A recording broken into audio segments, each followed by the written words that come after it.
ਇਹ ਆਓ ਵਿਲਨਾਂ ਕੋਲ ਗੱਡੀਆਂ ਹੁੰਦੀਆਂ ਸ਼ੂ ਸ਼ੂ ਕਰਕੇ ਵਈਆਂ ਇਹਨਾਂ ਗੱਡੀਆਂ ਦੀ ਵੈਸੇ ਕੀਮਤ ਕੀ ਵੈਲਿਊ ਕੀ ਹੋਣੀ ਸਹੀ ਦਲ ਵਿੱਚ ਫਸ ਕੇ ਹੋ ਦਿਮਾਗ ਮਾਊਫ ਹੋ ਗਿਆ ਹੋਵੇ ਸਮਝ ਨਾ ਆਣਾ ਪੈਣਾ ਹੋਵੇ ਸਪੇਅਰ ਪਾर्ट भी नहीं पिया मिलना है कोई समझ नहीं पिया नहीं ज़ाहिर ज़िंदगी ना एक तजर्बा है पूरी ज़िंदगी तो सन ये सोच गुजरी कोई ऐसा दिलचस्प वाक़या दसो BMW मर्सिडीज़ वगैरह सारियां ना काम करने रहे हैं हर किस्म की गाड़ियों का काम करते हैं हैबर मोटर इतनी मशहूर है कि तुसी बकरी चराने वाले भी पुछो तो आखसी कि हैबर मोटर तो ठीक होनी गड्डी और किधर नहीं ठीक इन स्पेयर पार्ट इचरा भी मार्केट में है गला करसा खरिया साफ सचिया ते सुचियाँ गाड़ियाँ रखना हर बंदे का शौक होता है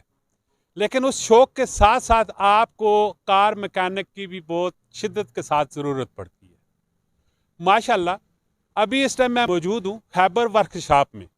ये तकरीबन कहा जाता है कि बहुत ही पुरानी वर्कशॉप है जब GT रोड बना था तो उस दौर से ये सिलसिला चलता आ रहा है इनके आबाओ अजदाद भी इस वर्कशॉप को लेकर चल रहे हैं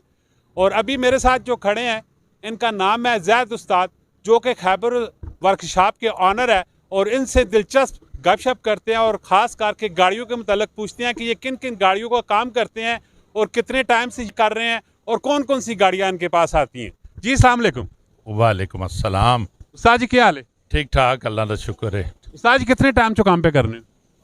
तकरीबन 30-35 साल तो काम पे करने हैं। ਕਿਹੜੀਆਂ ਗੱਡੀਆਂ ਨੇ ਕੰਮ ਕੀਤੇ? पाकिस्तान जितनियाँ गड्डियाँ उन्होंने काम करने रहे हैं बाहर भी जितनियाँ गड्डियाँ BMW मर्सिडीज़ वगैरह सारियां ना काम करने रहे हैं हर किस्म की गाड़ियों का काम करते हैं। बेशक कोई मसला नहीं पंजाबी गल करो असनी अपनी जी जबान है उस गलबात कर सा सुनने वाला भी मज़ा आना है तो असा गल करने च भी खले रह तो दसो ये जी बाज़ दफ़ा गड्डियाँ पुराना मॉडलों दी गड्डियाँ खलोतियां पिया नहीं अस वेखने पैने ये इंडियन दी फिल्मां च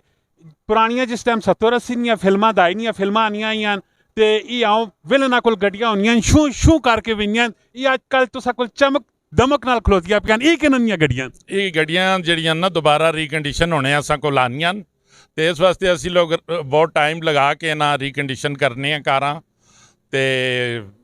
बस ये लोगां दियां गड्डियां